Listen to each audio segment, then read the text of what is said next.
Howdy, Steve here with the Sunday Stoic podcast, continuing our reading of the Enchiridion. This week we will look at Chapter 5.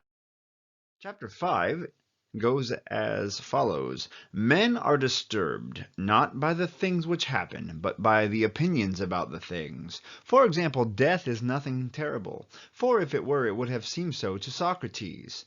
For the opinion about death, that it is terrible, is the terrible thing. When then we are impeded or disturbed or grieved, let us never blame others, but ourselves, that is, our opinions. It is the act of an ill-instructed man to blame others for his own bad condition. It is the act of one who has begun to be instructed to lay blame on himself, and of one whose instruction is completed neither to blame another nor himself. A quick summary of what we just read there. It is our judgments about things, not the actual events, that disturb us. We live in here. Other things happen outside of us. So we live in our head. Other things are happening out here. It's up to us whether we let those things in and let them disturb us. So for example, death.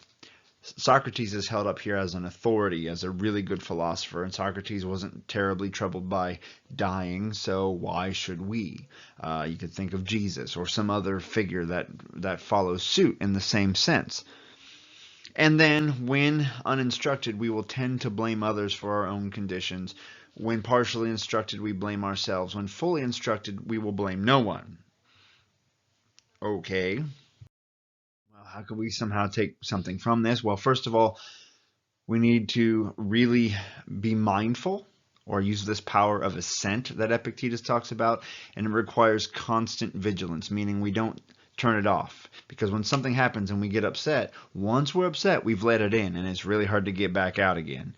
So we have to constantly say, is this in our power? Is it not in our power? Is this worth getting worked up about? Is this something I should do better on? If it's something you should improve on, then maybe you should get a little worked up about it and then work on it. Use that as the drive to improve. But if you go about this in a laxed fashion, you're lax about it, you'll let things in that will affect you that you shouldn't have, and then it's really hard to get rid of. And as we grow, we stop blaming and start making the best of things. And he says, at first we'll blame others for our poor condition. Well, they shouldn't have done this to us. They shouldn't have done that. And then eventually we'll say, well, I shouldn't get upset about this. It's my fault. It's my fault. And then eventually we'll get to the point where we'll say, this is just how things work. This is the way it is. And it's not my fault. It's not their fault. And in fact, I'm going to let it go. And it's not going to affect my inner tranquility.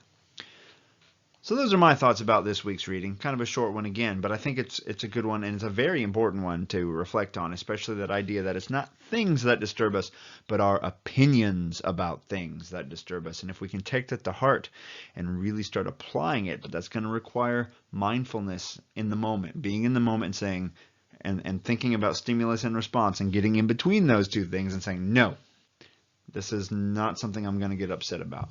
Or this is not something I'm going to react to in that way. That's going to take a little time, and some some mistakes will be made, but we will grow as we work on that.